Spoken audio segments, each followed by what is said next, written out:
Yo mga idol, kumusta? Mandarigma Sports TV nga pala. Ating pag-usapan, Barangay Nibra, Chris Newsam.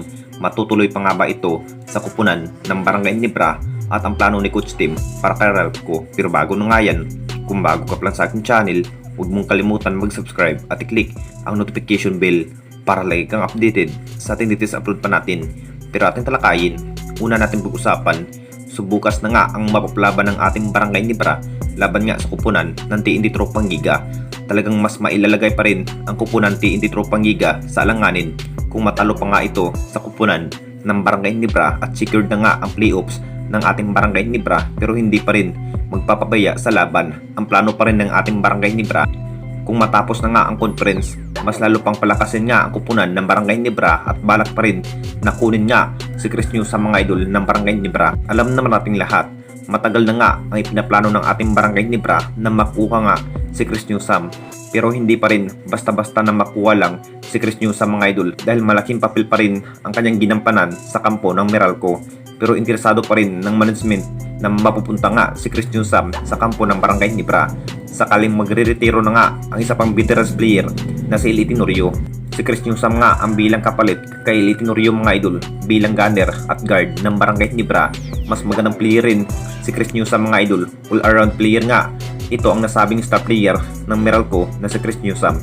Hinihintay pa rin ng ating Barangay Nibra na matapos na nga ang kontrata sa kabilang kampo at madagdagan pa nga ang salary ni Chris Newsam sa bagong kupunan, pero si Chris Newsam pa rin ang desisyon kung matutuloy pa nga ba ito sa pag-offer ng Barangay Nibra. At dito na naman tayo sa isa pa nating balita, ang plano ni Coach Tim para kay Ralph ko.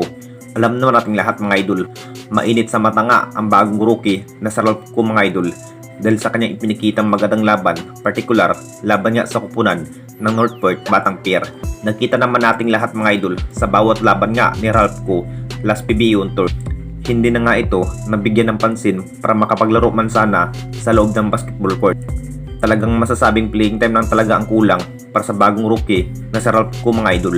Bukas na nga ang laban sa pamigitan nga ng ating Barangay Nibra at TNT Tropang Giga. Talagang masasabing mas madaling matalo nga ang kupunan ng TNT Tropang Giga mga idol kung maganda nga ang kinalabasan ng laban ng ating Barangay Nibra.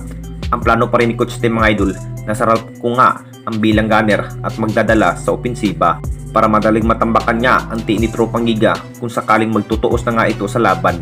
Alam na nating lahat mga idol sa pinikitang laban niya ni Ralph ko mga idol, makapagtala na nga ito ng 23 points kahit bagong rookie pa lamang ng ating Barangay Nibra. Talagang jackpot nga ang kupunan ng Barangay Nibra dito mga idol para kay Ralph ko dahil magagaling nga sa outside shooting at mas madaling kabisado pa rin ni Ralph ko mga idol sa bawat role nga ang ibibigay ni Coach Tim para sa kanya.